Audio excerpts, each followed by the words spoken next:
আমি একটা দুইটার বেশি আয়াত তেলাওয়াত করি না। আজকে তেলাওয়াত করেছি কয়টা? বুঝতেই পারছেন আজকে 15 বছরের হালখাতা হওয়ার সম্ভাবনা আছে ইনশাআল্লাহ। এই কোরআনুল কারীম এই পৃথিবীতে ছিল না। এটা আজ থেকে প্রায় 1400 বছর পূর্বে আল্লাহ জমিনবাসীর জন্য এই কিতাবটা দিয়েছেন, শুধুমাত্র মানুষের জন্য। কোরআনের কেন্দ্রীয় আলোচ্য বিষয় মানুষ। কিসে মানুষের কল্যাণ, কিসে মানুষের অকল্যাণ, এটাই লেখা আছে কিসের ভিতরে? কোরআনের ভিতরে। সেই কোরআন আছে আমাদের বাড়িতে, মসজিদে, মাদ্রাসায়, হাফেজদের সিনায়, আর এই তাফসির মাহফিলের মঞ্চে। কিন্তু কোরআন থাকার কথা যেখানে, সেখানে কোরআন নাই। এই জন্য এই কোরআন থেকে আলোচনা শুনে আমাদেরকে আমলি জিন্দেগি করতে হবে। আমি আপনাদের সামনে যে অংশটুকু তেলাওয়াত করেছি, আল্লাহ বলছেন ফি জান্নাতিন ইয়াতাসাআলুন, কিয়ামতের দিন জান্নাতীরা একে অপরকে প্রশ্ন করবে একটা বাগানের ভিতরে। জান্নাতটা কি রকম আপনারা দেখছেন তো মনে হয়, দেখেন নাই? আশ্চর্য ব্যাপার, জান্নাত দেখেন নাই তো হইলটা কি? আচ্ছা, আমরা দেখছি আসলে জান্নাত, মনে নাই? প্রমাণ আপনি আমি আমরা সবাই মায়ের দুধ পান করছি, করছি না করি নাই? বলেন তো স্বাদটা কেমন? মনে নাই। খাইছেন? মনে নাই। এ কয়েকদিন আগের ঘটনা।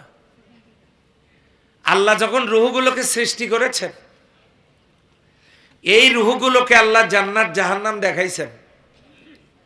রুহগুলো অনেক অভিজ্ঞতা অর্জন করেছিল। আল্লাহ প্রশ্ন করেছিলেন আলাস্তু বিরব্বিকুম, আমি কি তোমাদের রব নই? রুহগুলো অভিজ্ঞতা থেকে জবাব দিয়েছিল ক্বালু বালা, হ্যাঁ অবশ্যই আপনি আমাদের রব। সুবহানাল্লাহ বলেন। এগুলো দেখেছে হুজুর, দেখছে যে তার আলামত কি? আলামত হইল কোনো কিছু অন্যের জিনিস চুরি করতে গিয়ে দেখেন,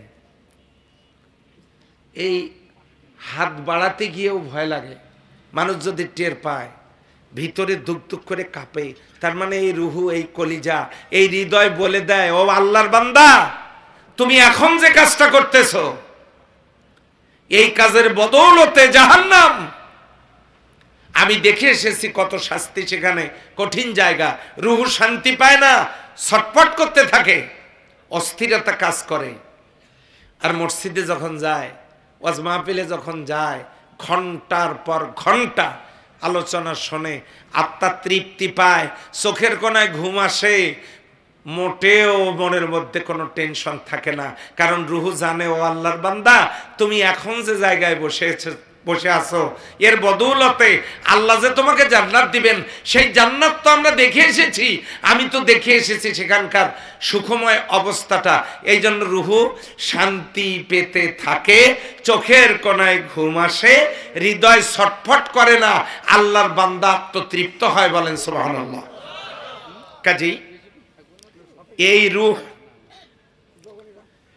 লক্ষ্য করুন, কিয়ামতের দিনে আপনি আমি আমরা দেখতে পাবো আল্লাহর জান্নাতটা ফ্ল্যাট সিস্টেম। কি সিস্টেম? ফ্ল্যাট ফ্ল্যাট বিল্ডিংগুলো দেখেন নাই?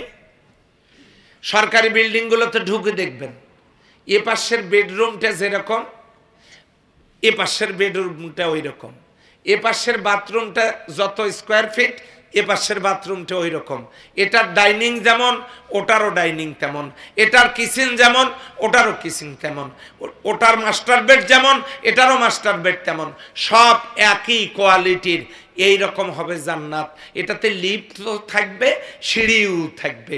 হাফেজদেরকে বলা হবে তুমি কোরআন তেলাওয়াত করো আর উপরে উঠতে থাকো, যেখানে গিয়ে কোরআন তেলাওয়াত শেষ হবে সেখানে তার থাকার জায়গা, সেখানে সেই ফ্ল্যাট তার জন্য আল্লাহ বরাদ্দ দান করবেন। বলেন সুবহানাল্লাহ।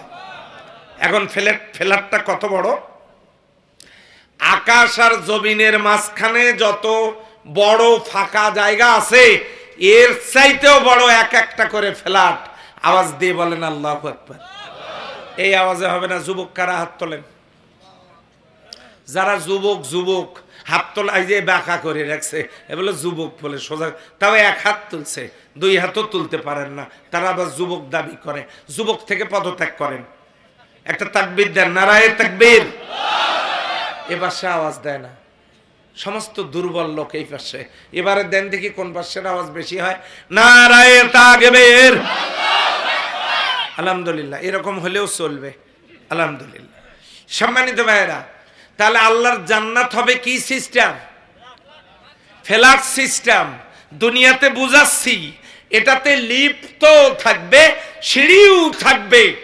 সরকারি কোয়ার্টার লিফট থাকে, সিঁড়িও থাকে, দুই পাশের সুযোগ সুবিধা একই রকম। যে যে ফ্ল্যাটের মালিক হবে ওই ফ্ল্যাটটা আকাশ আর জমিনের মাঝখানের ফাঁকা জায়গার চাইতেও বড়। আওয়াজ দিয়ে আরেকবার বলেন আলহামদুলিল্লাহ। এখন আপনারা দোয়া করেন, আপনি কার সাথে জান্নাতে থাকতে চান? আল্লাহ যদি দোয়া কবুল করেন তাহলে আল্লাহ তাআলা জান্নাতের পাশাপাশি ফ্ল্যাটে আপনাকে আর তাকে থাকার ব্যবস্থা করে দেবেন। আপনি কার সাথে থাকতে চান তাকে নিয়ে আপনি দোয়া করেন। এখন দলিল, দোয়া করলে কি জান্নাতে সাথী হওয়া যায়? তার দলিল নেন। হযরত মুসা আলাইহিস সালাম একদিন বাজারে গেলেন, গোশত বিক্রেতা গোশত বিক্রি করে গোশত নিয়ে যাস, একটুখানি অতিরিক্ত গোশত অবিকৃত গোশত নিয়ে তিনি রওনা করেছেন। এখন মুসা আলাইহিস সালাম বলতেছেন, ও আল্লাহর বান্দা, তোমার সাথে তোমার বাড়িতে একজন মেহমান হতে চায়, তুমি কি তাকে মেহমান হিসেবে কবুল করতে রাজি আছো? লোকটা বললেন, হ্যাঁ চলেন। বাড়িতে হযরত মুসা আলাইহিস সালামকে বাড়িতে নিয়ে যাওয়ার পর যে এই যুবক গোশত বিক্রেতা, এই যুবক তিনি ওই গোশতটুকু টুকরো টুকরো করে কেটে ভুনা করে রান্না করে রুটি তৈরি করে হযরত মুসা আলাইহিস সালামকে খেতে দিলেন। তার প্রয়োজনে ওই যুবক যখন বাইরে চলে গেলেন, এখন মুসা আলাইহিস সালাম ওখান থেকে তিনি শুনতে পেলেন, পর্দার আড়ালেই মেয়েলি কণ্ঠে, মেয়ে মানুষের কণ্ঠে হযরত মুসা আলাইহিস সালাম শুনতে পেলেন, আল্লাহ, আমার এই ছেলেটা আমার জন্য যা করলো, তুমি আমার এই ছেলেটাকে কিয়ামতের দিন হযরত মুসা আলাইহিস সালামের সাথে জান্নাত নসিব করে দিও। যুবক যখন ফিরে আসলো ঘরের ভিতরে, মুসা আলাইহিস সালাম জিজ্ঞাসা করলেন, ও যুবক, তোমার বাড়িতে তুমি এবং তোমার সাথে আর কে থাকেন? তখন ওই যুবক বললেন, ইয়া রাসূল আল্লাহ। মুসা আলাইহিস সালাম তো আল্লাহর রাসূল, তার উপরে তাওরাত কিতাব অবতীর্ণ হয়েছে। আমার বাড়িতে আমার সাথে আমার মা থাকেন। আমার বাবা ইন্তেকাল করেছেন, আমার মা অন্ধ। বিগত 15টা বছর আমি আমার মায়ের খেদমত করছি এভাবে। মা সারা রাতে তার পেশাব পায়খানা যা জমা হয় সকালবেলা আমি নিজ হাত দিয়ে পরিষ্কার করে তাকে নিজ হাতে রান্না করে খাবার খাওয়ায়া তার যত্ন নিয়ে রেখে রুজি রিজিকের সন্ধানে বাইরে যাই। আমার সেই রুজি রিজিকের কাজ সেরে আমি যখন আবার বাড়িতে আসি, আমার মায়ের পেশাব পায়খানা, আমার মায়ের সেই খেদমতটুকু করে এগুলো পরিষ্কার করে আবারও রান্না বাড়া করে আমি আমার মাকে নিজ হাতে খাওয়াই। এমনি করে বিগত 15 বছর থেকে আমি আমার মায়ের খেদমত করে আসছি। মুসা আলাইহিস সালাম বললেন, ও আল্লাহর বান্দা, তোমার কিসমত খুলে গেছে, তোমার মায়ের দোয়া আল্লাহর দরবারে কবুল হয়ে গেছে। কিয়ামতের দিন তুমি আর আমি আল্লাহর একই জান্নাতের পাশাপাশি রুমে থাকব। আওয়াজ দেন। এবারে প্রমাণিত হলো যে দোয়ার বদৌলতে জান্নাতে পাশাপাশি থাকা যায়। হ্যাঁ, আর একটা প্রমাণ নেন। জান্নাতে মনে করেন আল্লাহ আপনাকে জান্নাতুল ফেরদাউস দিলেন, আপনি গেলেন সেখানে, আর একজনকেও আল্লাহ জান্নাতুল ফেরদাউস দিলেন, তাহলে সে কোথায় যাবে? এই জন্য মনে রাখতে হবে জান্নাত হলো একটা। কয়টা? এর সেকশন হলো 8টা।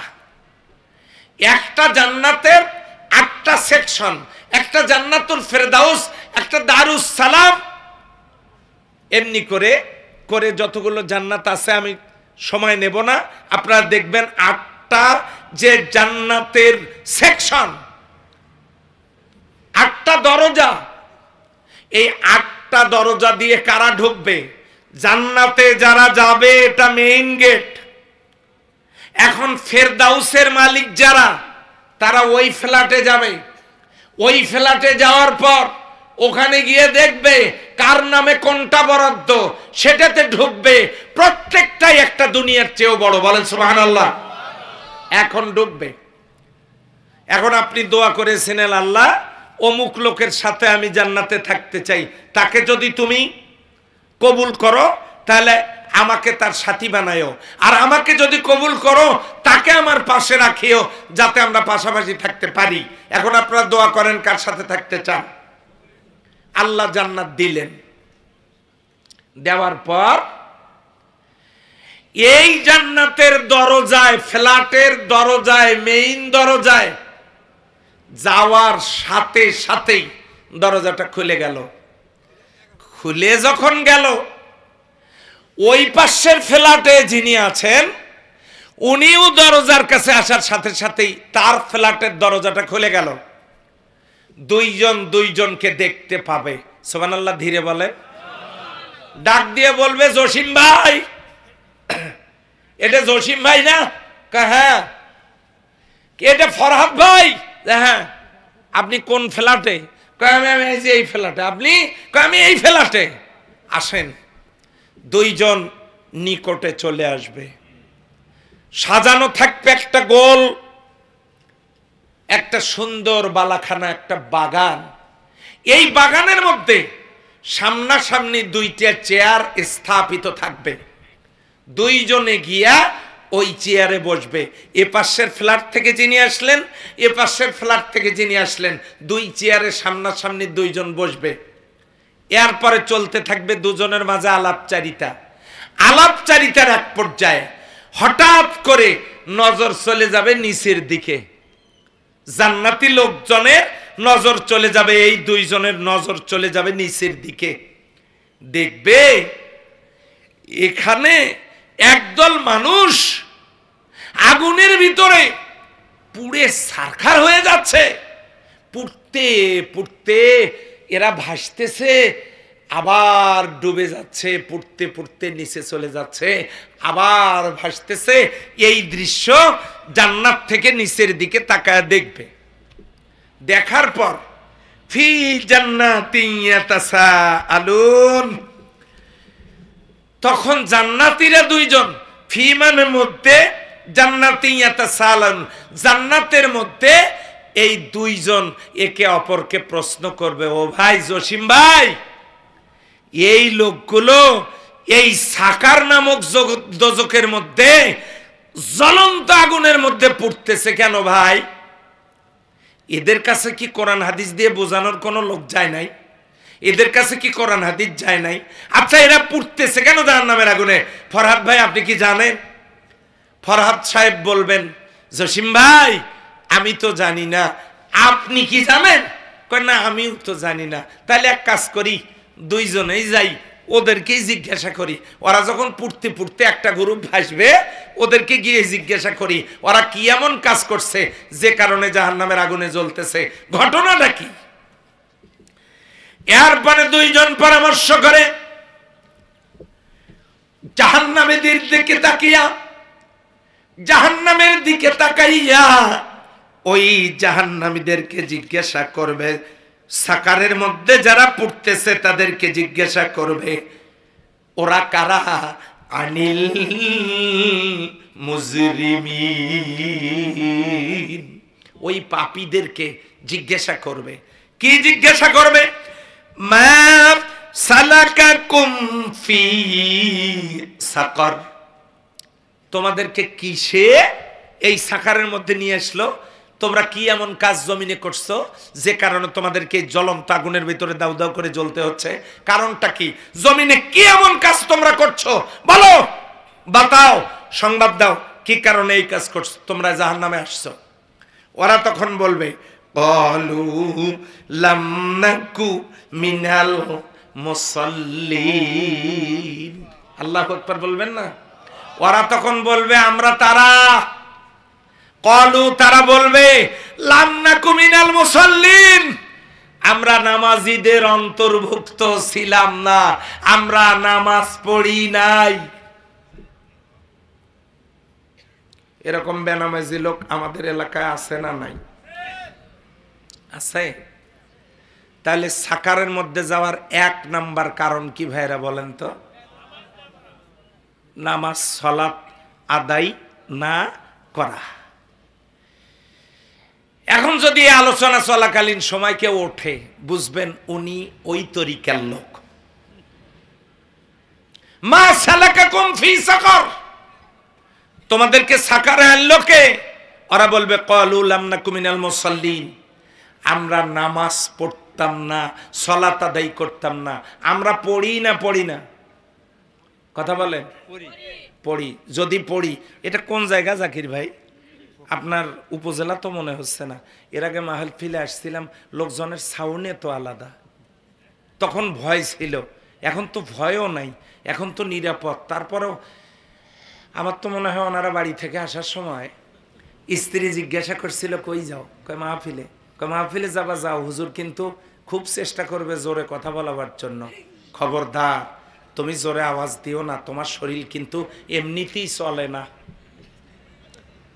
তোমার শরীর দুর্বল, আরো দুর্বল হইও না, খবরদার আওয়াজ দিও না। তারপরে কেউ হয়তো কথা দিয়ে আসছে, হুজুর যত বুদ্ধি করুক আমি অত বোকা না, আমি গলার আওয়াজ বাড়াবো না, আমি এমনি আমার শরীর চলে না, আমি দুর্বল, এইরকম কথা কি দিয়ে আসছেন নাকি আপনারা? তাহলে দেন দেখি একটা তাকবীর, নারায়ে তাকবীর। যা দিছেন 70% লোক যারা জবানি খোলে নাই। আমরা কেন আস্তে কথা বলতে পারি না জানেন? পীরগঞ্জের মাটির আলাদা একটা বৈশিষ্ট্যই আছে। পীরগঞ্জের মাটিতেই শহীদ আবু সাইদ। একটা মানুষ দুনিয়া থেকে বিদায় নেওয়ার জন্য একটা বুলেটেই যথেষ্ট, যে বুলেটটা তার শরীরে প্রথম বিদ্ধ হয়েছিল।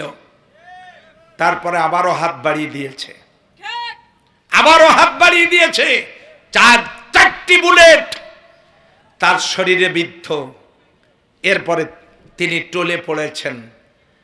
এরপরেও এত সাহসিকতা নিয়ে যে বুলেট বুকে নিয়েছে, গোটা দুনিয়া আশ্চর্য হয়ে গেছে। কি আজীব ব্যাপার যে শহীদ আবু সাইদের এই ঝরে পড়া রক্তে গোটা দেশ আজকে একটা বিপ্লব সাধিত হলো। আমার বাসার পশ্চিম পাশে শহীদ আবু সাইদ, পূর্ব পাশে শহীদ সোহাগ। আমি ওই এলাকার মানুষ।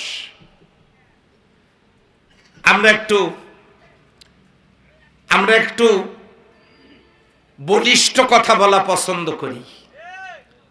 আর এখানে আপনারা বিগত দিনে যাদের দ্বারা নিপীড়িত নির্যাতিত,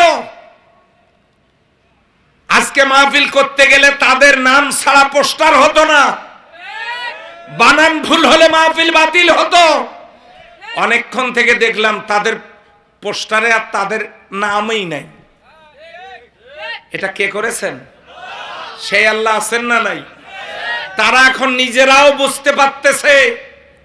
ওয়ালা তুসাইয়ির খাদ্দাকা লিন্নাস, ওই অহংকারের বুকটা টান টান করে হাঁটতো। তারা বুঝতে পেরেছে ওয়ালা তামশি ফিল আরদি মারহা, খবরদার জমিনে অহংকারের পদবর হেঁটো না।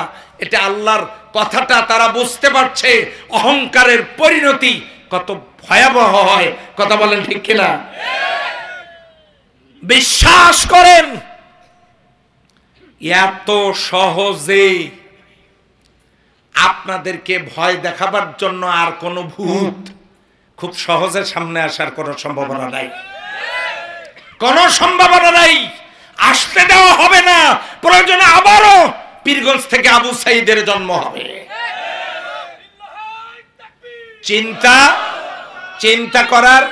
চিন্তা করার কোনো কারণ নেই।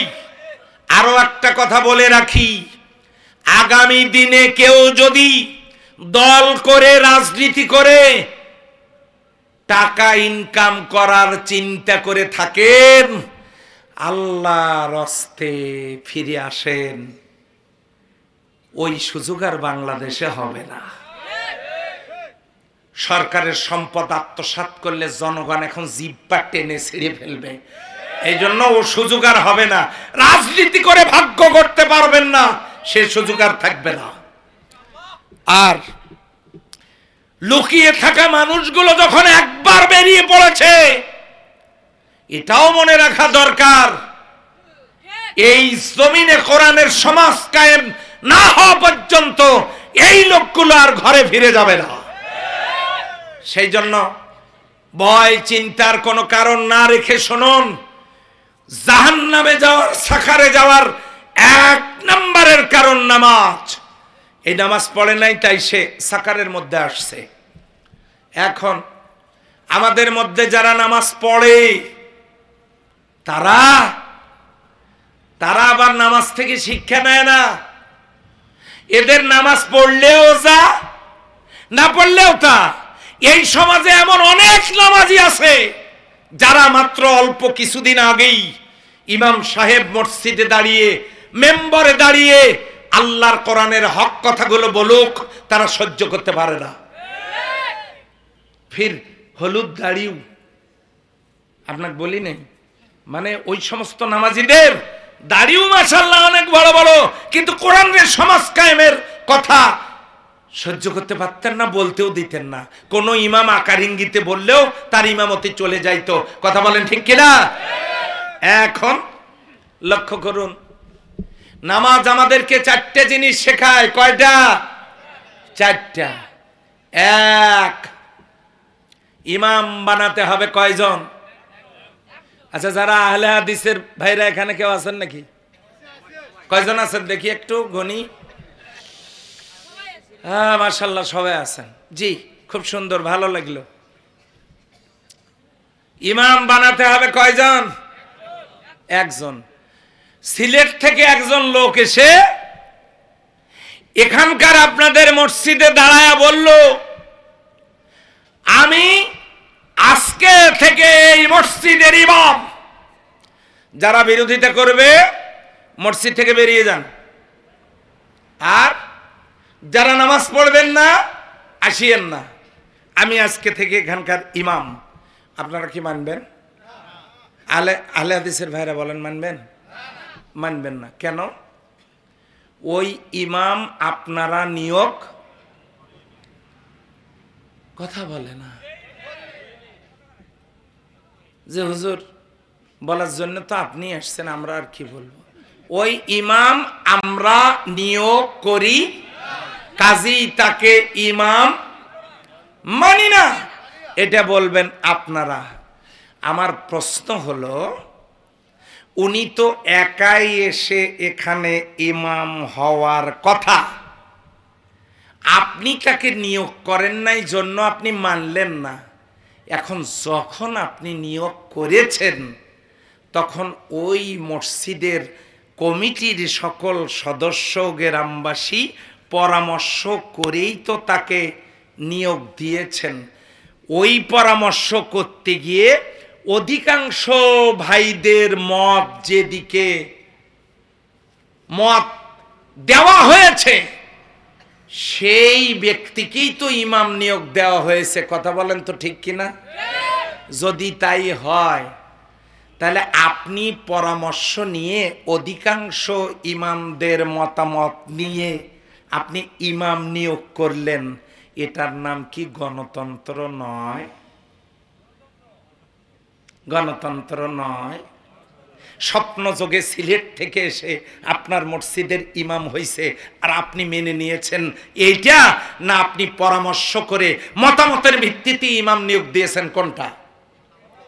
যদি তাই হয়, অধিকাংশদের মতামতের ভিত্তিতেই যদি আপনি ইমাম নিয়োগ দিয়ে থাকেন, তাহলে আপনিও তো গণতন্ত্র মানেন।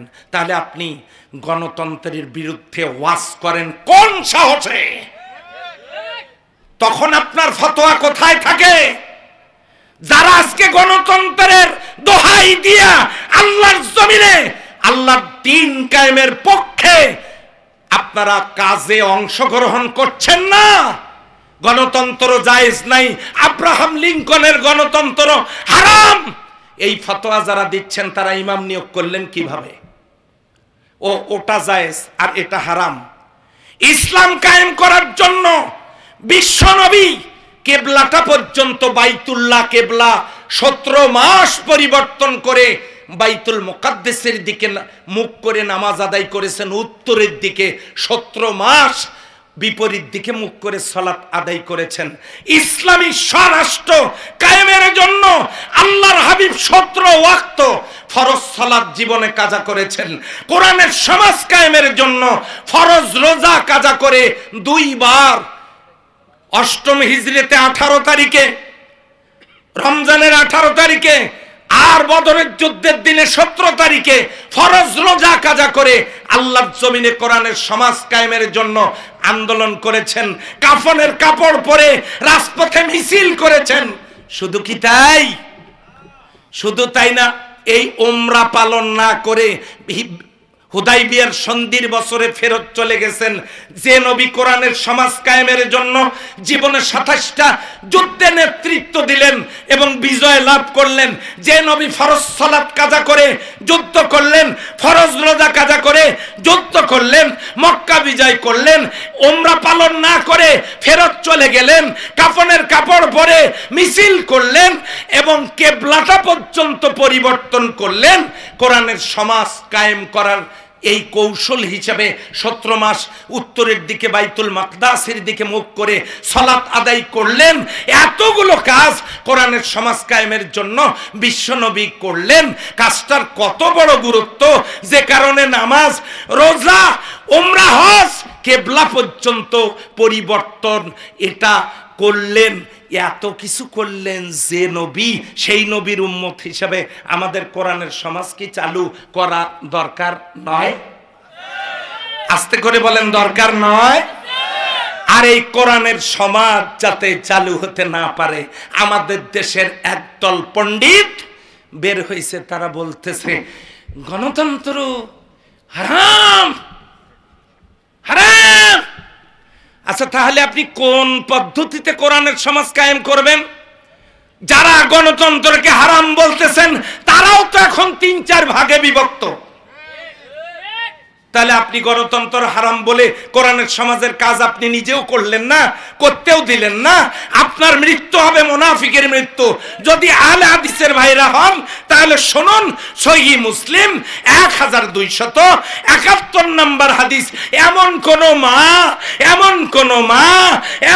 কোন মা তার সন্তান জন্ম দিতে পারেননি, এই হাদিসটাকে কে গায়রে সহিহ বলবে? কি সেই হাদিস? আন আবি হুরায়রা রাদিয়াল্লাহু তাআলা আনহু قال قال رسول الله صلى الله عليه وسلم من مات, যে লোকটা মরে গেল, ওয়ালাম ইয়াগজু, গাজওয়া করে নাই, যুদ্ধ করে নাই, লড়াই করে নাই, সংগ্রাম করে নাই, আন্দোলন করে নাই আল্লাহর জমিনে দ্বীন কায়েমের জন্য, ওয়ালাম ইউহাদ্দিস বিহি নাফসাহু, মনে প্রাণে চায়ও নাই আল্লাহর জমিনে আল্লাহর দ্বীন কায়েম হোক, মাতা আলা শুবাতি মিনান নিফাক, এই লোকটার মৃত্যু হবে মুনাফিকের মৃত্যু। একদিক থেকে আপনি ফতোয়াবাজি করছেন, অন্য দিক থেকে কোরআনের সমাজ প্রতিষ্ঠার আন্দোলন করছেন না। আমি আপনাদেরকে বলছি না, এক শ্রেণীর লোক বের হয়েছে না, হয় নাই? আপনি আন্দোলন করছেন না, আবার আপনি ফতোয়াবাজি করছেন, আর আপনি নিজেই কোন কোন ক্ষেত্রে ফতোয়া, উল্টে ফতোয়া দিচ্ছেন। আপনার জন্য হালাল আর আরেকজনের জন্য হারাম, আরেকজনের জন্য হালাল আপনার জন্য হারাম, এই দত্ত নীতি কোনো মুসলমান মানতে পারে না। এবারে আসুন, নামাজের প্রথম শিক্ষা ইমাম বানাতে হবে একজন। দ্বিতীয় শিক্ষা হলো কালো সাদা, ধনী গরিব, উঁচু লম্বা, বেটে মোটা চিকন, সর্বস্তরের মানুষ মুসলিমরা এক কাতারে দাঁড়ায়া গোলামি করবে কার? দ্বিতীয় শিক্ষা। 3 নম্বরের শিক্ষা যে সম্মানিত ভাইরা, এই এক কাতারে দাঁড়াবে শুধু না, তিন নম্বরের শিক্ষা, চতুর্দিক থেকে মুখ ফিরায়া, মুখ করবে কোন দিকে? কেবলার দিকে। তার মানে কোন দলের সাথে সম্পর্ক রাখা যাবে না, সম্পর্ক রাখতে হবে আল্লাহর দিকে। মুসলিমরা দলাদলি করবে না, এক কাতারে দাঁড়িয়ে যেমন নামাজ পড়ে আমাদেরকে ঐক্যবদ্ধ হতে হবে, ইমাম বানাতে হবে একজন, সেই ইমাম হবে সৎ, যোগ্য, চরিত্রবান, এমন ইমাম আমাদেরকে বানাতে হবে। নামাজের চতুর্থ নম্বরের শিক্ষা, শুধু ইমাম বানালেই চলবে না, ইমামের আনুগত্য করতে হবে। সমাজে যাদেরকে নেতা বানাবো ওই নেতাদের, চরিত্রবান নেতাদের আনুগত্য করতে হবে। এই চারটে শিক্ষা আমাদের নামাজ আমাদেরকে দিচ্ছে। সম্মানিত ভাইয়েরা, এবারে লক্ষ্য করুন মসজিদ, এই মসজিদের মধ্যে যা চলে না বাইরেও তা চলে না। মসজিদগুলোর ভিতরে আপনাদের হিসাব নিকাশ শেষ হয়েছে ভাই? শেষ হয়েছে ভাই? আরো ঘন্টাখানেক করেন, অসুবিধা নাই। ওয়াইদা কুরিয়াল কোরআনু ফাসতামিউ লাহু আনসিতু লাআল্লাকুম তুরহামুন। কোরআনের আলোচনার সময় অন্য কিছু করা জায়েজ নেই। লাআল্লাকুম তুরহামুন, আল্লাহ বলছেন ফাসতামিউ লাহু ওয়া আনসিতু, চুপচাপ মনোযোগের সাথে শোনো। লাআল্লাকুম তুরহামুন, আমি আল্লাহ তোমাদের উপরে রহমত নাজিল করব। এটা তো বিবিসি সেন্টার না, একসাথে সবগুলোই চলবে। একটু দয়া করে কান লাগান, যা জায়েজ নাই কেন তা করবেন? লক্ষ্য করুন, আপনারা আমার উপর রাগ করতেছেন, সেটা পরে জাকির ভাই বুঝবে। আপনারা হয়তো বলবেন ওনাকে দাওয়াত দিলেন কেন, তখন তো বিপদ। আর ওনাকে কিছু বলতেও পারবেন না, এটা ওনার শ্বশুর বাড়ি। আর যদি ওনাকে কিছু বলেন তাহলে তো বুঝতেছেন বাড়ির কি হওয়ার সম্ভাবনা আছে। এবারে লক্ষ্য করুন, আমি রাগ করি নাই, কোরআনের কথাগুলো বলতেছি। এবারে লক্ষ্য করুন তো সম্মানিত ভাইরা, এই যে নামাজ আমরা যারা পড়ি, এই যে চারটে শিক্ষা, আমরা কি এটা চিন্তা করি? মসজিদের ভিতর কি লেখা আছে? মসজিদের ভিতরে দুনিয়াবি কথা বলা জায়েজ নাই, হারাম। ওই কাগজটা টেনে ছিঁড়ে ফেলুন, একদম ছিঁড়ে টুকরা টুকরা করে ফেলুন। মসজিদের মধ্যে দুনিয়াবি কথা বলা যাবে না। তোমাকে পড়লোটাকে নবী করিম সাল্লাল্লাহু আলাইহি সাল্লামের মসজিদে নববীতে 16টা মন্ত্রণালয় ছিল, সুবহানাল্লাহ বলবেন না? যাকাতের মাল বন্টন হয়েছে সেখান থেকে, বিচার কাজ পরিচালনা হয়েছে সেখান থেকে, আহত রোগীদের ট্রিটমেন্ট হয়েছে সেখান থেকে, স্বরাষ্ট্র মন্ত্রণালয়ে কাজ হয়েছে সেখান থেকে, পররাষ্ট্র মন্ত্রণালয়ে কাজ হয়েছে সেখান থেকে। 16টা মন্ত্রণালয়ে কাজ হয়েছে মসজিদ নববী থেকে। বরং মসজিদে লেখা দরকার ছিল মসজিদে ইসলাম বিরোধী কথা ও কাজ নিষিদ্ধ। ওখানে লেখা দরকার ছিল মসজিদে ইসলাম বিরোধী কথা এবং কাজ নিষিদ্ধ। তা না করে বলা হলো মসজিদের দুনিয়াবি কথা বলা জায়েজ নাই, ওই কাগজটার মসজিদে রাখার দরকার নাই। সম্মানিত ভাইয়েরা, এখন নামাজ আমরা পড়বো, এই নামাজগুলো যে পড়বো, এই নামাজগুলো আমাদের ঝুলন্ত থাকতেছে কেন? ঝুলন্ত থাকার কারণ হলো 5টা। কয়টা? 1, পবিত্রতার অভাব। পবিত্রতা 2 ধরনের, একটা দৈহিক আর একটা মানসিক। দৈহিক পবিত্রতা অর্জন হয় ওযু গোসল তায়াম্মুমে, মানসিক পবিত্রতা অর্জন হয় হালাল খাবারে। হয় আমরা ঠিকমতো পবিত্রতা অর্জন করতে পারিনি, অথবা হালাল খাবার পেতে পারিনি, খেতে পারিনি, এই জন্য নামাজ ঝুলন্ত। 2 নম্বরে জ্ঞানের অভাব। এই যে আয়াতুল কুরসির মধ্যে পড়েন না, আয়াতুল কুরসি না, ওই দোয়া কুনুতের মধ্যে পড়েন ওয়ানাখলাউ ওয়ানাতরুকু মাইয়াবসুরুকা, মানেটা কি একটু দেখেন? মানেটা হলো তাদের সাথে আমার কোনো সম্পর্ক নাই, যাদের সাথে তোমার কোনো সম্পর্ক নাই। একদিকে বেতের সলাতে বলবেন ওয়ানাখলাউ ওয়ানাতরুকু মাইয়াবসুরুকা, আর আবার সিঙ্গারা খেয়ে অন্য দলের মিছিল করবেন। যারা আল্লাহর জমিনে আল্লাহর দ্বীনের কায়েম করতে চায় না, তাদের দলের মিছিল করবেন। এটা পাইলেন কেমনে? নামাজে গিয়ে বলেন একরকম, বাইরে গিয়ে করবো আর একরকম। এটা হতে পারে না, এটা মুসলিমদের কাজ হতে পারে না। মুসলিম ভিতরেও যা, বাইরেও তা। এই জন্য নামাজ ঝুলন্ত আছে। নামাজের মধ্যে কি আছে আমরা নিজেই সেটা জানার চেষ্টা করি না, অর্থগুলো জানি না, জ্ঞানের অভাব। 3 নাম্বার, হালাল খাবারের অভাব। 4 নাম্বার খুশুর অভাব। খুশুটা কি? হযরত তালহা রাদিয়াল্লাহু তাআলা আনহু নামাজে দাঁড়ায় গেছেন, মুসাল্লার সামনে, যায় নামাজের সামনে তার বাচ্চাটা খেলতেছিল। হযরত তালহার সন্তান খেলতেছিল। পাহাড় থেকে একটা বিষাক্ত সাপ এসে বাচ্চাটাকে জড়ায় ফেলেছে।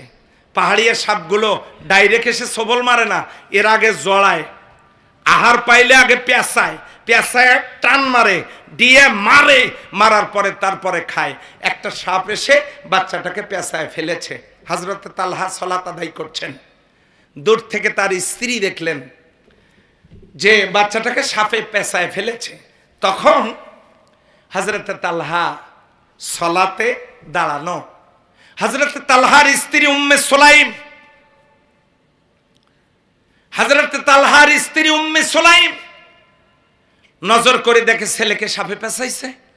আশপাশের বাড়িগুলোতে সংবাদ দিলেন, দিয়ে বললেন, কে গো, কোথায় আসো, আসো, আমার বাচ্চাকে তো সাপে জড়ায় ফেলেছে। লোকেরা এসে সাপটাকে মেরে বাচ্চাটাকে বিপদ মুক্ত করলো। বাচ্চা যখন বিপদ মুক্ত হলো, হযরত তালহা রাদিয়াল্লাহু তাআলা আনহু তিনি সালাত আদায় করছেন। ওনার সালাত শেষ হলো, আসসালামু আলাইকুম ওয়া রাহমাতুল্লাহ, আসসালামু আলাইকুম ওয়া রাহমাতুল্লাহ। উম্মে সুলাইম, প্রিয়তমা স্ত্রী, অসময়ে বাড়িতে এত লোক কেন? উম্মে সুলাইম হযরত তালহার স্ত্রী বলতেছেন, স্বামী গো, তোমার সামনে এত ঘটনা ঘটলো, তুমি সেগুলো দেখলেও না? কি ঘটলো? যে আমাদের এই ছোট্ট বাচ্চাটাকে সাপে পেঁচায় ফেলেছিল, তুমি সালাতে দাঁড়ানো, আমি দেখতেছি তুমি কিছুই করছো না। আমি চতুর্দিক থেকে লোকজনগুলোকে সংবাদ দিয়ে ডেকে নিয়ে এসে সাপটাকে মেরে বাচ্চাটাকে বিপদ মুক্ত করার জন্য উদ্যোগ গ্রহণ করেছি। এই কারণে বাড়িতে এত লোক। তুমি যে এতগুলো ঘটনা তোমার সামনে ঘটলো, তোমার নজর কি সেদিকে যায় নাই? হযরত তালহা বলেন, বিবি রে, নামাজের ভিতরে চোখ আর মন, চোখ আর মন এগুলো যদি এই দিক সেদিকে চলে যায়, সেই নামাজ কি আর নামাজ থাকে? হযরত তালহার সালাত দেখেন কি রকম। আর আমরা নিয়ত করার পর হাতের উপর যদি মশা পড়ে, আস্তে করে এই হাত টেনে বের করে, কথা বলেন তো ঠিক কিনা? নিয়ত করার পর ওযুখানায় ঘড়ি ছাড়িয়ে আসছে, এখন বলতেছে, আল্লাহ, নতুন ঘড়ি, মনে ছিল না নামাজে দাঁড়াইছি, দয়া করে ঘড়িটা পাহারা দিও। পড়তেছে নামাজ, ঘড়ির পাহারা দেওয়ার দায়িত্ব আল্লাহ দিতেছে নামাজের ভিতর। আবার মসজিদের সামনে থাকা ঘড়ি কোনো কারণে যদি ব্যাটারি শেষ হয়ে যায়, কাটা শুধু ওখানেই এরকম করে। নিয়তের ভিতরেই অকর্মা মুয়াজ্জিন ঘড়ির একটা ব্যাটারিও কিনতে পারে না। মন কোন দিকে যাচ্ছে, কাপড় টানতেছে, সোজা করতেছে, রুকুতে যায়, সোজা স্থির থাকে না। আল্লাহ রাসূল সাল্লাল্লাহু আলাইহি ওয়াসাল্লাম বললেন, সল্লু কামা রাআইতুমুনি উসাল্লি, সালাতে আপনি দাঁড়াবেন, বাস স্ট্যান্ড পজিশন, সোজা হয়ে দাঁড়ান।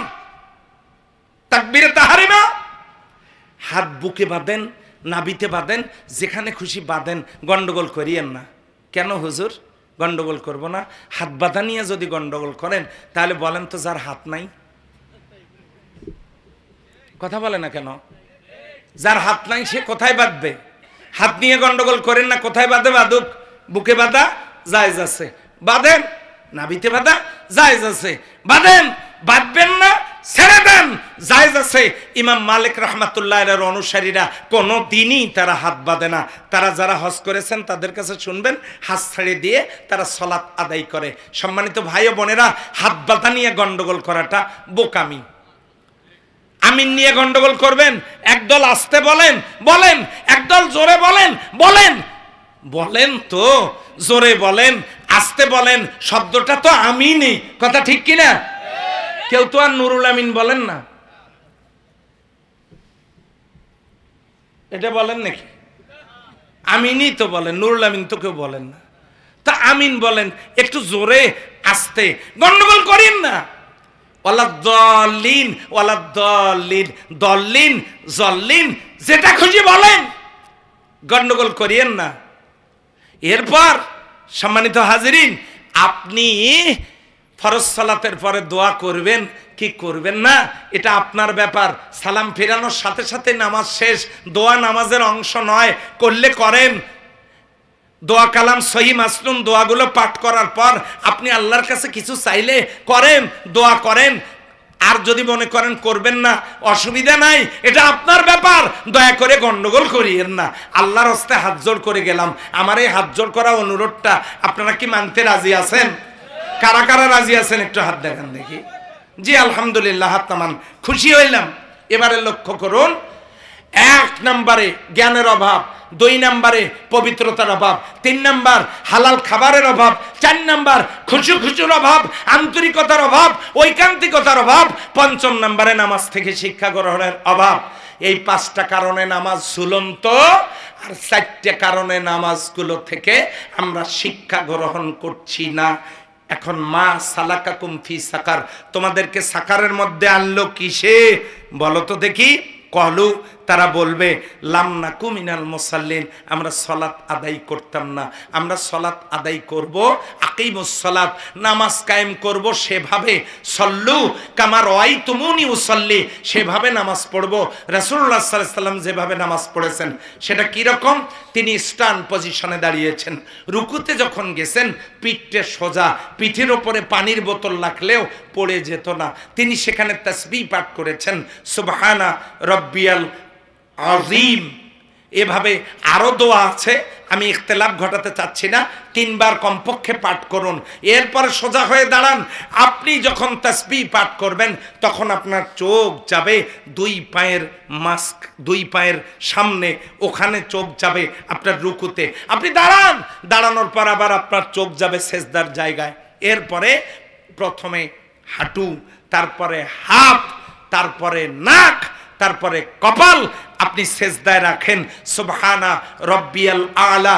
আপনি তাসবিহ পাঠ করেন, আরো মাসনুন দোয়া আছে আপনি করেন।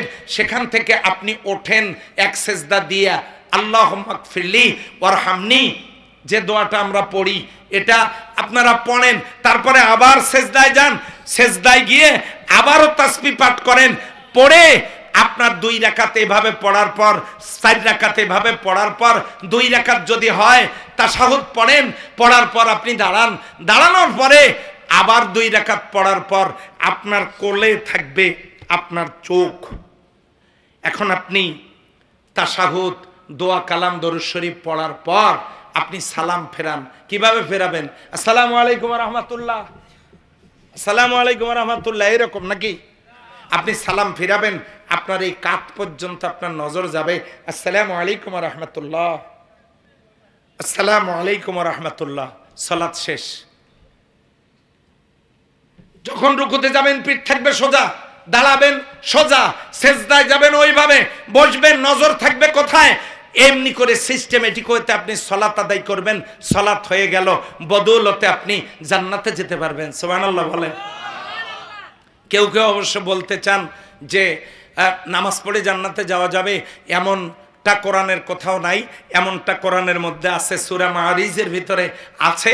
আপনারা দেখবেন যে সালাত আদায়ের রেজাল্ট হলো আল্লাহর জান্নাত। জোরে বলেন সুবহানাল্লাহ। আর কেউ যদি সালাত ছেড়ে দেয় তার রেজাল্ট হলো সালাকাকুম ফি সাকার, ওই সাকারের মধ্যে যাওয়া লাগবে। কথা বলেন ঠিক কিনা? 2 নাম্বার, ওই জান্নাতীরা গিয়ে আর একটা গ্রুপ ভেসে উঠবে, পুড়তে পুড়তে যখন ভেসে উঠবে তাদেরকে প্রশ্ন করবে, ওয়ালাম, তোমরা কেন জাহান্নামে এসেছো? মা সালাকাকুম ফি সাকার, এই বলো সাকারের মধ্যে আসছো কেন?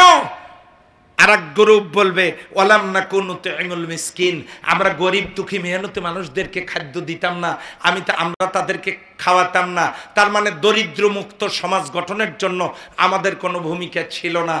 গরিবদেরকে খেতে না দিলে সাকারের মধ্যে যাওয়া লাগবে। আমরা তো জন্মের খাওয়া খাই, আবার রিজার্ভ রাখি। খেতে খেতে গলা পর্যন্ত খায়। ডাক্তারের কাছে গিয়ে বলে নিঃশ্বাস নিতে পারতেছি না, অবস্থা খুবই খারাপ। এত খাবার খাইছি, ডাক্তার দিয়েছেন একটা অ্যান্টাসিড। বডির সাইজ দেখে বলতেছে যে ডাক্তার সাহেব, এত বড় বড়ি যদি ঠোকার জায়গা থাকতো তাহলে শেষা মিষ্টিটা তো আমি ছেড়ে আসতাম না, কাজেই খুব অসুবিধার মধ্যে আছি। এরপর ঢেকুর দিয়ে বলে, যদি জিজ্ঞাসা করেন খাবার কেমন হয়েছে, কয় জুত না, তাও নাকি জুত হয় নাই। আল্লাহ বলতেছেন এই যে খাবার খাবো কেমনে, খাবো হলো খাবারের ফরজ 4টা। কয়টা? 4টা। বলেন তো কি কি? খাইলাম তো জীবন ভর, ফরজ কয়টা কি কি? ইমাম আবু হানিফা রাহিমাহুল্লাহ তিনি বলেছেন খাবারের মধ্যে ফরজ হলো 4টা। 1, খাবারের মধ্যে প্রথম ফরজ বিসমিল্লাহ বলে শুরু করা। 2 নাম্বার ডান পাশ থেকে শুরু করা। 3 নাম্বার হালাল খাবার হওয়া।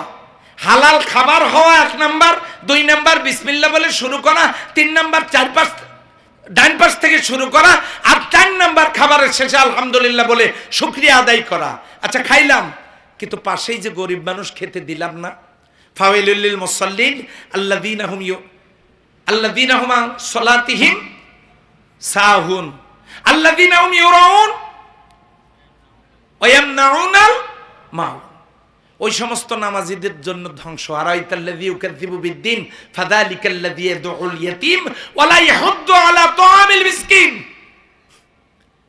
যারা মিসকিনদেরকে খাদ্য দানে উৎসাহিত করে না, এই সমস্ত লোক দেখানো নামাজীদের জন্য ধ্বংস। এই জন্য গরিব দুঃখী মেহনতি মানুষের মুক্তির জন্য সমাজ গঠনের কাজ না করলে সাকারে যাওয়া লাগবে। তাহলে গরিব দুঃখী মেহনতি মানুষ মুক্ত সমাজ গঠনের জন্য কোরআনের রাজ কায়েম করার দরকার আছে না নাই?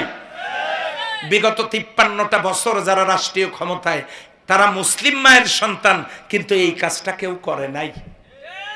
ইচ্ছা করলে করতে পারতো, করে নাই। আর করলে কি হতো? আল্লাহ বলেন লা ফাতাহনা আলাইহিম বারাকাতিম মিনাস সামাই ওয়াল আরদ, আমি তাদের জন্য আসমান আর জমিনের বরকতের দরজা খুলে দিতাম। সুবহানাল্লাহ। থাক আরো আস্তে। আফগানিস্তানের দিকে তাকান, আপনার 3G সেট থাকলে সার্চ দেন আফগানিস্তানে পান্নার খনি, এটা সার্চ দেন, দিয়ে আপনি দেখেন রাশিয়া 20 বছর, আমেরিকা 20 বছর, 20 40 বছর যুদ্ধ করে খনিজ সম্পদ সব লুটতারাজ করে তার দেশটাকে তামা তামা করে দিয়া তারা চলে গেল। মুজাহিদেরা যখন দেশের মালিক হইল, আল্লাহর জমিনে আল্লাহর দ্বীন কায়েম করলো, আল্লাহ তাআলা মাটির নিচ থেকে খনিজ সম্পদ পান্নার খনি আফগান মুজাহিদদের হাতে দিয়ে দিলেন।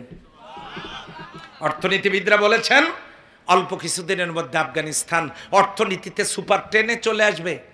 আল্লাহ বলেন ওয়ালা ওয়ান্না হালাল কোরআন আমানু ওয়াত্তাকাউ লা ফাতাহনা আলাইহিম বারাকাতিম মিনাস সামাই ওয়াল আরদ। জাতির লোকেরা ঈমান আনার পর আমার বিধান মেনে আমাকে ভয় করার নীতি যদি অবলম্বন করে, আমি তাদের রব আকাশ আর জমিনের বরকতের দরজাগুলো খুলে দেব। বরকতের দরজা কি জানেন? জমিনের নিচে খনিজ সম্পদ, আসমানের বরকতের দরজা রহমত নাজিল, আসমানের বরকতের দরজা রহমতের বৃষ্টি, আসমানের বরকতের দরজা রহমতের ফেরেশতা নাজিল। সম্মানিত ভাইরা, আসমান এবং জমিনের বরকতের দরজা আল্লাহ খুলে দেবেন। আমার এই সুন্দর সোনার বাংলা, এই দেশটাতে কি কম আছে? সেন্ট মার্টিন দ্বীপের নিচে তেল লোকেরা উঠেছে না, দেশটা তো চলতে হবে। আল্লাহ ঠাকুরগাঁর হরিপুরে একটা তেলের কূপের সন্ধান দিলেন, সেখান থেকে তেল উঠতেছে দৈনিক 500 ব্যারেল। এরপরে আল্লাহ সিলেটে আর একটা তেলের কূপের সন্ধান দিলেন, সেখান থেকে তেল উঠতেছে দৈনিক 600 ব্যারেল। সেন্ট মার্টিন দ্বীপের নিচে এত বড় বিশাল বড় তেলের কূপ, বাংলাদেশের চাহিদা পূরণ করে এই তেল বিদেশে রপ্তানি করা যাবে। সে খনি আমার দেশে, পার্বত্য চট্টগ্রামের পাহাড়ের নিচে স্বর্ণের খনি আমার দেশে। আবু সাইদ ঘুমিয়ে আছে যে জমিনের উপরে, পীরগঞ্জে 9 কিলোমিটার এরিয়া জুড়ে কয়লা, এশিয়া মহাদেশের ভিতরে সর্ববৃহৎ কয়লার খনি আমার পীরগঞ্জে। এরপরে আমার পীরগঞ্জে ভেলামারিতে লোহার খনি, গোটা দেশের বিভিন্ন জায়গায় গ্যাস, ঠাকুরগাঁয় পাথর, লালমনিরহাটে ইউরেনিয়াম। কি নেই আমার এই দেশটাতে? যিনি সাইকেল চালাতে পারেন তিনি ব্রেক করতে পারেন না? মাটির নিচে খনিজ সম্পদ বানাইছেন আল্লাহ, ব্রেক করে রেখে দিয়েছেন, শর্ত দিয়েছেন, ওয়ালাউ আন্না হালাল করা আমানু ওয়াত্তাকাও লা ফাতাহনা আলাইহিম বারাকাতিম মিনাস সামাই ওয়াল আরদ। ঈমান আনার পর আমার বিধান পালনের মধ্য দিয়ে আমাকে ভয় করার নীতি যদি অবলম্বন করো, আমি তোমাদের রব আকাশ আর জমিনের বরকতের দরজা খুলে দেব। ইন্নাল্লাহা লা ইখলিফুল মিআদ, আমি কিন্তু ওয়াদা খেলাফ করি না। আন্নাল কুওয়াতা লিল্লাহি জামিআ, আমার হাতে সমস্ত পাওয়ার। ফাআলুল লিমা ইউরিদ, আমি যা ইচ্ছা তাই করি। আওয়াজ দিয়ে একবার সুবহানাল্লাহ বলেন না ভাই। সম্মানিত ভাইরা, দরিদ্র মুক্ত সমাজ গঠনের কাজ 53 বছর যারা রাষ্ট্রীয় ক্ষমতায় ছিল, তারা যদি আল্লাহর কোরআন দিয়ে সমাজটা চালাইতো ভাই, সব মুসলমান মায়ের সন্তান, দেশটা কত ভালো চলতো। করে নাই, করে নাই। যদি ইসলামী রাষ্ট্র করতো তাহলে তো আর বেগম পাড়ায় বাড়ি করা হতো না, দুর্নীতি করা হতো না। এই তো কিছুদিন আগে একজনের খাটের নিচ থেকে 4 বস্তা টাকা বের হয়েছে। সুবহানাল্লাহ কন। এই যে সুবহানাল্লাহ বলছেও 2-3 জনে, এত বেশি টাকা সুবহানাল্লাহ হওয়ারই কথা, তাই তো? তাহলে কি হইলো? এই টাকাগুলো কার? তাদের বাবার। এই টাকাগুলো জনতা। সম্মানিত ভাইয়েরা, দুর্নীতি হইতো না। ওরা করলো কি? ইসলাম যাতে কায়েম না হয়, ওই ইসলামের গাছের কয়েকটা ডাল কেটে দাও, গাছটা সাবার করে দাও, বাস। প্রথম শ্রেণীর কিছু নেতাকে কেটে কেটে শেষ করে দিল, কিন্তু ভাই গাছটা ছিল জিগিয়ার। গাছটা ছিল ভাই পাকুড়ের। ওটা কাটার পর বহু কুশি বের হয়েছে। সুবহানাল্লাহ। থাক, কিরম খুশি বের হয়েছে জানেন? অপেক্ষা করেন, আল্লাহ চাহে তো কোরআনওয়ালারা আগামী দিনে রাষ্ট্র পরিচালনা করবে ইনশাআল্লাহ। আল্লামা সাইদি সাহেবকে পৃথিবীর কোনো মানুষ বিশ্বাস করে না। সাইদি সাহেব হাসতে হাসতে জেলখানা থেকে বের হয়ে তিনি সন্ধ্যাবেলায় লাশ হবেন। স্বাভাবিক মৃত্যু হয়েছে এটা কেউ বিশ্বাস করে না। তার মানে মেডিসিন প্রয়োগ করে তাকে হত্যা করা হয়েছে এটা বিশ্বাস করে মানুষ, ওটাই বিশ্বাস করে। আমার কথা হলো, সাইদি সাহেবকে যদি মেরেই থাকেন, কি জন্য মেরেছিলেন? আর কোরআনের কথা বলবে না কেউ, তাই? বাংলাদেশে মাজলিসুল মুফাসসিরিন নামে একটা সংগঠন আছে, যেটার সেক্রেটারি আমি। ওই দলের সদস্য সংখ্যা প্রায় 15,000-এর মতো। মারছেন একটাকে, আল্লাহ তাআলা ডক্টর মিজানুর রহমান আজহারিকে দিয়েছে। বাংলাদেশে এমন কোনো মাঠ নাই যে মাঠে ডক্টর মিজানুর রহমান আজহারির একটা মাহফিল হতে পারে। কথা বলেন ঠিক কিনা? এমন কোনো মাঠ বাংলাদেশে নেই। আল্লাহ তাআলা বড় বড় সাইয়্যিদ উলামা হযরতদেরকে দান করেছেন। হাজার হাজার বক্তা এখন তৈরি হয়ে গেছে। মারি লাভটা হলো কি? গাছটা যে জিগিয়ার, কি বাড়াইছে? সম্মানিত ভাইরা, এই জন্য দরিদ্র মুক্ত সমাজ গঠন না, এর জন্য কাজ না করলে সাকারে যাওয়া লাগবে। গেল 2টা।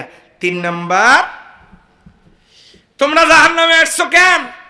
ওরা তখন বলবে আমরা 3 নাম্বার গ্রুপ। কিতা?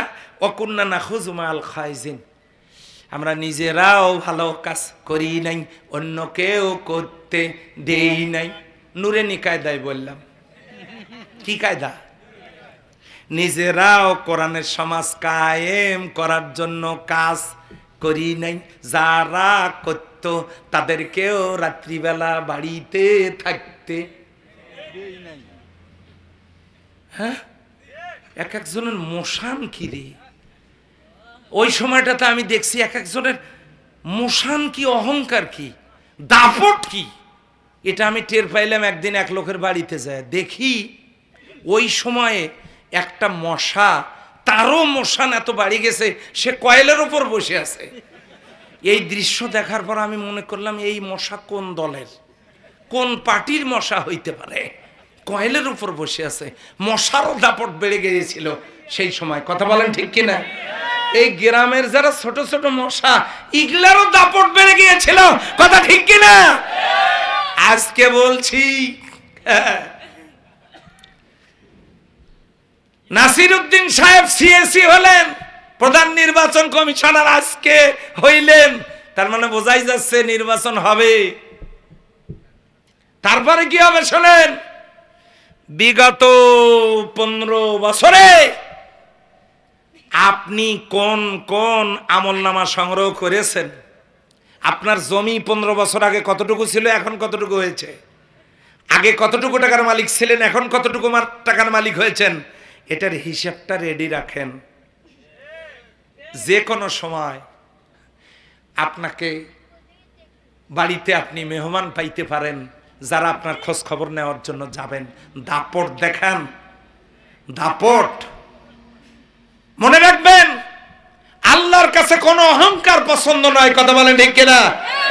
3 নাম্বার গ্রুপটা দেখেন, এরা আরো কিরকম।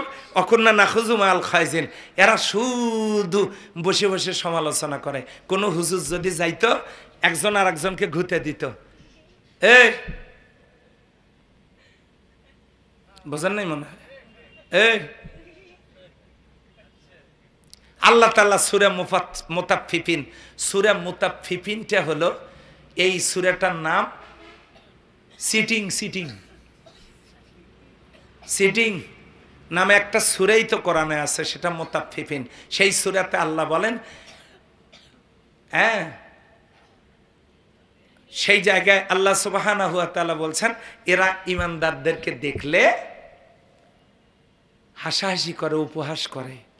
আমি আরেকটা ভুলে গেলাম, আমি আপনাদেরকে স্মরণ হওয়ার সাথে সাথে বলতেছি। সূরা মুতাফফিফিনের মধ্যে খুব সম্ভব 19 নম্বর আয়াত, খুব সম্ভব 19 নম্বর আয়াত আপনারা গিয়ে দেখবেন। আল্লাযীনা আমানু কানু মিনাল্লাযীনা আমানু ইয়াজহাকুন, কানু মিনাল্লাযীনা আমানু ইয়াজহাকুন। ওরা ঈমানদারদেরকে দেখলে হাসাহাসি করে। দেখবেন কোরআনের মধ্যে এইভাবে খোঁচা দেয়, ওই গেল, এইরকম করতো। সেটাও আল্লাহ কোরআনে বলে দিয়েছেন। নিজেরাও কোরআনের সমাজ প্রতিষ্ঠার কাজ করে না, অন্যরা করুক এটাও চায় না। দোকানে চা খায়, আর ওই যে আমাদের মিস্ত্রি মানে ইঞ্জিনিয়ার আনারুল ভাইয়ের মতো চা খায়। চেনেন না ওনাকে? চেনেন না? চা খায়, দেখা যাক কি হয়। উনি নয়, মানে একটা উদাহরণ দিতেছে আর কি। ওনার সাথে সম্পর্ক ভালো তো, তাই। উনি আমার বাসার কনস্ট্রাকশনের কাজ করেছেন, গিয়ে দেখে আসবেন। আল্লাহ চায় তো খুব সুন্দর প্ল্যান করেছেন, আলহামদুলিল্লাহ। এখন ওয়াকুন্না নাখুজু মাল খাইজিন, চার স্টলে বসে বদনাম করার লোক নাই? আছে না? দেখি দেখি, আসলে তো লোকজন হয় হাতটা তোলে, কিন্তু এগুলা হবে না, হবে না, হবে না, কিছু হবে না। আরে হবে না তো আপনার জন্যই হবে না, সাখারে যাওয়া লাগবে। আমার না হলো তো কি, আমি কি কন্ট্রাক্টরই নিছি নাকি যে আল্লাহর জমিনে আল্লাহর দিন কায়েম করা লাগবে? ঠিকাদারি তো নেই। আল্লাহ আমাকে দায়িত্ব পালন করার কথা বলেছে, হলে হবে, না হলে নাই। কিন্তু আমি তো চেষ্টাটা করেছি। কিন্তু আপনি যে বসে বসে সমালোচনা করেছেন, যাওয়া লাগবে সাকারে, সাকারে, সাকারে, ওই জ্বলন্ত আগুনের ভিতরে। ফ্যানের পাখা ঘুরলে যেমন দেখা যায় না কয়টা, ঠিক তেমনি সুম্মা বাদদালনা জুলুদাহুম, চামড়াটা এত দ্রুত পরিবর্তন হবে আর নতুন চামড়া গজাবে, আপনি টেরই পাবেন না আগের চামড়া কখন বদল হয়ে নতুন চামড়া গজাইছে, সেটা আবার আগুন দিয়ে পোড়া যাচ্ছে। এইটা ওই সাকারের মধ্যে ঘটবে। তখন বুঝবেন ইসলাম প্রতিষ্ঠার কাজ না করে সমালোচনার বিরোধিতা করার পরিণতিটা কি, তখন বোঝা যাবে। সম্মানিত হাজিরিন, 4 নাম্বার, জান্নাতীরা গিয়ে বলবে, মা সালাকাকুম ফি সাকার, তোমরা জাহান্নামের আগুনে জ্বলতেছো কেন? ওরা তখন বলবে, ওয়াকুন্না নুকাযযিবু বিয়াউমিদ্দিন, আমরা আজকের দিনটাকে, পরকালের দিনটাকে মিথ্যা প্রতিপন্ন করতাম, আমরা অস্বীকার করতাম, আমরা মনেও করিনি কিয়ামত হবে। আজকে রাত্রে আমাদের জীবন যেতে পারে না, পারে না? এখন বাড়িতে যান, বাড়িতে যেয়ে একটা আয়না নেন, আয়না অথবা ড্রেসিং টেবিলের সামনে দাঁড়ান, দাঁড়ায়া নিজে তাকান, তাকায় বলেন, কি গো, আজকে রাত্রে তোমার মৌত হতে পারে, যদি মারা যাও এই শেষ রাত পর্যন্ত তোমাকে বেডের উপরে রাখবে না, লাশটা নিচে নামায় রাখবে। কালকে সকালবেলা বড়ই পাতা, নিম পাতা দিয়ে পানি গরম করে তোমাকে গোসল দিয়ে কাফন পরাবে। জানাজা শেষ করে তোমাকে এমন একটা জায়গায় রেখে আসবে, সংকীর্ণ একটা ঘর, পোকামাকড়ের ঘর, জঙ্গলের ভিতরে একটা ঘর, লাইট নাই, মশারি নাই, বিছানা নাই, বালিশ নাই, আছে শুধু পোকামাকড়। এমন একটা ঘরে তোমাকে রেখে আসবে, তোমার প্রিয়জনেরা কেউ তোমার সাথে যাবে না, যাচ্ছ যেখানে ফিরেও আসতে পারবা না, আর ওখানে গিয়ে সব কিছুর জবাবদিহি করতে হবে। এই কথাগুলো আয়না দেখে বলার পর ঘরের বাল্বটা অফ করে দিয়ে আপনি ঘরের মধ্যে বেডের উপরে শুয়ে পড়েন। শুয়ে পড়ে আপনি ভাবেন যে আপনি এখন কবরে আছেন। এবারে আপনি ভাবেন পৃথিবীর কোনো কাজ আপনার জন্য থেমে নেই, গাড়ি ঘোড়া চলছে, অফিস আদালত চলছে, ব্যবসা বাণিজ্য চলছে, আপনার রেখে যাওয়া প্রপার্টিজ আপনার সন্তানেরা ভোগ করছে, আপনার জমা জমি বিক্রি হচ্ছে, ক্রয় হচ্ছে, স্ত্রী রান্না করছে, স্বামী যার যার কাজ করছে, সন্তানেরা খেলছে, বন্ধু বান্ধবেরা যে যার কাজ করছে, আনন্দ করছে, ফুর্তি করছে, সব করছে। আপনার জন্য একটা মিনিট পৃথিবী স্তব্ধ হয় নাই। এখন আপনি শিওর থেকে আপনার ঘড়িটা নেন, ঘড়িটা নেওয়ার পরে ঘড়িটার দিকে তাকায়া আপনি জিজ্ঞাসা করেন, কি রে ঘড়ি, তোকে তো কষ্টার্জিত পয়সা দিয়ে আমি কিনেছিলাম, এত টাকা দিয়ে তোকে কিনেছিলাম, তুই আমার শিওরেই আছিস, আমি তো মারাই গেছি, তুই আমার টাকায় কেনা ঘড়ি, অথচ একটা মিনিট আমার জন্য শোক পালন করতে পারলি না, আমার জন্য একটু থেমে থাকতে পারলি না।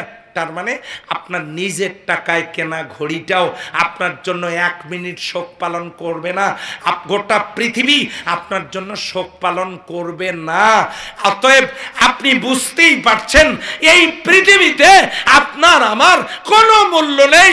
আজকে মারা গেলে আমরা খালি হাতে চলে যাব, কিছুই নিয়ে যেতে পারবো না। তবে কার জন্য? আপনি আজান হলে মসজিদে যেতে পারেন না? আপনি কার জন্য আল্লাহর কোরআনের সমাজ প্রতিষ্ঠার জন্য কাজ করতে পারেন না? আপনি কার জন্য সুদের উপর টাকা লাগান? আপনি কার জন্য হারাম উপার্জন করেন? আপনি কার জন্য অন্যের জমি দখল করেন? আপনি কার জন্য দুর্নীতি করেন? মা বোনেরা, কার জন্য আপনি পর্দা ছাড়া ঘোরেন? আপনি কি একটু ভাববেন না এই পৃথিবীতে আপনার পয়সার মূল্য নেই? মৃত্যুবরণ করার পর আপনার নিজের টাকার কেনা ঘড়িও আপনার জন্য এক মিনিট শোক পালন করবে না, সে থেমে থাকবে না। আস্তে করে বলেন তো, কথা ঠিক কিনা? আমরা অকুন্না নুকাযযিবু বিয়াউমিদ্দিন, আমরা আজকের এই দিনটাকে অস্বীকার করতাম, মিথ্যা প্রতিপন্ন করতাম, হাত্তা আতানাল ইয়াকিন, এটা আমাদের সামনে না আসা পর্যন্ত আমরা আগে এই কিয়ামত দিবসটা, এই পরিণতির দিবসটা আমরা টোটালি মিথ্যা প্রতিপন্ন করেছি, অস্বীকার করেছি। ফেরেশতারা বলবে, আলাম ইয়াতিকুম নাযীর, তোমাদের কাছে কি কোনো ভীতি প্রদর্শনকারী আসে নাই? এই যে বোগদা, কি এটা বগদাহ কলোনি আল কোরআন হাফিজিয়া মাদ্রাসার এই ময়দানে তোমাকে কি কোরআন দিয়ে বোঝায় নাই, হাদিস দিয়ে বোঝায় নাই? তোমাকে কি ইসলামের কথাগুলো কেউ শোনায় নাই? তখন বলতে হবে, কলু নাম, হ্যাঁ হ্যাঁ এসেছিল, কোরআন হাদিস দিয়েই তো বলেছে। ফাকাযযাবনা ওয়া কুলনা মা নাযালাল্লাহু মিন শাই, আমি মনে করেছিলাম হুজুর মনে হয় এগুলো বানায় বানায় বলতেছে, এগুলো মনে হয় কোরআনের মধ্যে আল্লাহ নাজিল করেন নাই। লাউ কুন্না নাসমাউ, আমি যদি শুনতাম, আও নাকিলু, আমি যদি মানতাম, উপলব্ধি করতাম, মা কুন্না ফি আসহাবিস সাইর, আজকে আমি সাইরের, জাহান্নামের এই সাইরের ভিতরে আসতাম না। সম্মানিত ভাইরা, এই আফসোস কি মরার আগে করা দরকার না মরার পরে? কখন করা দরকার? তাহলে যে জান্নাত লিফট সিস্টেম, সিঁড়ি সিস্টেমের ওই যে ইঞ্জিনিয়ার যারা মানে কোয়ার্টারগুলো বানায়, এই সিস্টেমের জান্নাত যদি আমরা অনন্ত সুখের জান্নাত, যেখানে কোনো কিছুর অভাব নাই, সেখানে যদি আমরা যেতে চাই, তাহলে আমাদেরকে কোরআনের পথে আসার দরকার আছে না নাই? নামাজ পড়ার, নামাজ কায়েমের দরকার আছে না নাই? বিশ্বাস করেন, কোরআনের আইন চালু না হওয়া পর্যন্ত নামাজ এই জমিনে কায়েম করা সম্ভব নয়। তাই আসুন সকলে মিলে আল্লাহর জমিনে আল্লাহর দিন, কোরআনের সমাজ কায়েম করার জন্য। এখন কেউ কেউ প্রশ্ন করে, হুজুর দিন কায়েম কি হুজুর? এখন কায়েম কি শোনেন, এই পড়ে থাকা জিনিসটা তুলে দাঁড় করানোর নাম হলো কায়েম করা। কথা বলেন ঠিক কিনা? পড়ে থাকা জিনিসটা তুলে দাঁড় করানোর নাম হলো কায়েম করা।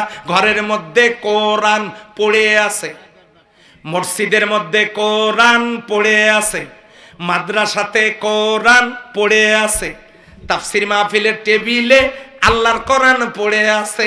এই কোরআন হাতে নিয়ে কোরআনের আয়াতগুলো ওখান থেকে তুলে সমাজে দাঁড় করানো, কায়েম করানোর নাম হলো কোরআন কায়েম করা, আল্লাহর দিন কায়েম করা। কথা বলেন ঠিক কিনা? একটু নুরানি কায়দায় বললাম আর কি। এটা হলো কায়েম করা। কোরআন আল্লাহ ঘরের মধ্যে ফালায় রাখার জন্য নাজিল করেন নাই। এটা কায়েম করলে যত সুখ, যত শান্তি আমাদের কিসমতে আমরা পাবো। বৈষম্য বিরোধী আন্দোলন করা লাগবে না, কোনো যুবক বেকার থাকবে না। আসমান জমিনের বরকতের দরজা আল্লাহ খুলে দেবেন, আমরা শান্তিতে থাকবো। নবী করিম সাল্লাল্লাহু আলাইহি সাল্লামকে জাহিলি যুগে কোরআন দেওয়া হয়েছিল, 23 বছরে সেই কোরআন দিয়ে এমন একটা সুখের সমাজ তিনি গড়ে তুলেছিলেন যেটা ছিল দুর্নীতিমুক্ত, জান্নাতেরই টুকরা। খাইরুল কুরুনি কারণী, সর্বশ্রেষ্ঠ যুগ নবী বলেছেন সেটা আমার যুগ। আসুন সেই কোরআন ঘরে পড়ে আছে, সবাই মিলে এবারে কোরআনের সমাজ কায়েম করি। ও হুজুর বলেন সেটা কিভাবে করব? এটা ভোট দিয়ে করা লাগবে ভাই। ভালো লোককে মেম্বার বানার লাগবে, ভালো লোককে চেয়ারম্যান বানার লাগবে, ভালো লোককে মেয়র বানার লাগবে, ভালো লোককে উপজেলা চেয়ারম্যান বানান লাগবে, ভালো লোককে এমপি বানান লাগবে। তো হুজুর তাফসির করলেন কোরআন থেকে, ভোটের কি কোনো তাফসির আছে? হ্যাঁ, আমাদের পীরগঞ্জে কোরআন না একটা আয়াত নাজিল হয়েছে, দেখি এদিক আছে না নাই।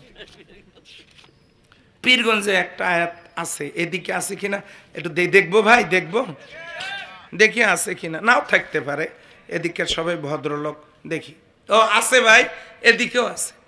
সূরা নিসার 85 নম্বর আয়াত, বাড়িতে গিয়ে দেখবেন। কোন সূরা? আস্তে কন, কেউ শুনলে মাইন্ড করতে পারে। ধীরে কন, কোন সূরা? কত নাম্বার আয়াত? 85 নাম্বার। কি আছে দেখেন, মাইয়াশফা শাফাতান হাসানাতান, মান মানে যে ইয়াশফা শাফাতান, সুপারিশ করবে কোনো ভালো লোককে ভালো কাজের ব্যাপারে, সুপারিশ করবে, মতামত দেবে। এগুলার ইংরেজি হলো রায় দেবে, ইংরেজি হলো রায়, হ্যাঁ ইংরেজি হলো ভোট, আরবিতে রায়। যে সুপারিশ করবে, মতামত দেবে, রায় দেবে, ভোট দেবে, সিল মারবে ভালো কোন লোককে, ইয়াকুন লাহু নাসিবুম মিনহা, ওই লোকটা নির্বাচিত হয়ে যত ভালো কাজ করবে, এই ভালো কাজের সওয়াব আল্লাহ ভোট দানকারীর আমলনামায় দান করবেন। সুবহানাল্লাহ বাড়ি যায় বলেন ভাত খাওয়ার পর। ওমান ইয়াশফা শাফাতান সাইয়্যা, আর যে ব্যক্তি কোনো খারাপ লোকের পিছনে ছুটবে, রায় দেবে, সিল মারবে, ভোট দেবে, সুপারিশ করবে, মতামত দেবে, ইয়াকুন লাহু কিফলুম মিনহা, ওই লোকটা নির্বাচিত হয়ে যত পাপের কাজ, দুর্নীতি, স্বৈরাচারী, মানুষ খুন, ভিজিয়ে কাঠ, ভিজা কাঠ, শুকনা কাঠ যত খাবে, যত পাপ হবে, সমস্ত পাপের দায়ভার ভোটদানকারীর আমলনামায় পৌঁছবে। এখন আপনারা বলবেন ওই জন্য আমি সেন্টারতেই যাব না, কার দায় আমরা নেব? আমরা যাবই না। এবার শোনেন তার কি দশা হবে। ওই লোকটা ভোট দেওয়া না দেওয়ার কারণে ভালো লোক নির্বাচিত হতে পারে নাই, না পারার কারণে চেয়ার কি খালি থাকবে? ওই চেয়ার খারাপ লোক দিয়ে পূর্ণ হবে, যার কারণে ভালো লোক নির্বাচিত হতে পারল না, চেয়ার পাকা থাকলো না। খারাপ একটা লোক এসে ওই জায়গায় বসিয়া যত পাপের কাজ হবে, ভালো কাজের দরজা বন্ধ হলো ওই লোকটাকে রায় না দেওয়ার কারণে, ভোট না দেওয়ার কারণে। ভালো লোকটা আসলো না, খারাপ লোক এসে অকাম করলো। টোটাল ব্যবস্থাপনার মধ্যে যত পাপ হবে, ভোটদান থেকে বিরত থাকা লোকের আমলনামায় সবগুলো গুনাহ গিয়ে জমা হবে। যদি সৎ লোক পান যাবেন, কিন্তু অসৎ লোকের পিছনে ছুটিয়ে দায় কাঁধে তুলে নেবেন না। নিজের খেয়ে মোষ তাড়াতে যাবেন কেন? সেই জন্য আসুন সবাই মিলে, আমার কথা কোরআন এবং হাদিসের বাইরে না, সব শেষে কালকে সিদ্ধান্ত হলো এই মাঠটা পরিষ্কার করব। ফলগুলো খড়গুলো জড়ে নিয়ে গেল একদল মানুষ, তারপরেও যা আছে ওইটা একখানে করার জন্য বলেন তো কি দরকার? ঝাড়ু। সে ঝাড়ু হলো ধান কোবানোর পরে, মাড়ার পরে এই আটিটা পানি ভিজিয়া, সেই ভিজা কাড়ি দিয়ে আটি দিয়া এটে দিয়ে মাঠ পরিষ্কার করতে চাইলে তো তাড়াতাড়ি হওয়ার কথা নাকি? তো ঝাড়ু হলে কিসের লাগবে সেটা? বাঁশের। কাঠিগুলো হওয়া লাগবে কি নরম না শক্ত? তাহলে বাঁশের শক্ত কাঠি, অনেকগুলো কাঠি একখানে করলে তাকে ঝাঁটা বলে না। কাঠি একখানে করে ফেলে দেন, ওটাই একটা আবর্জনা। অনেকগুলো কাঠি একত্রিত করে পিছনে বাঁধন দিলে হয় ঝাড়ু, ঝাঁটা।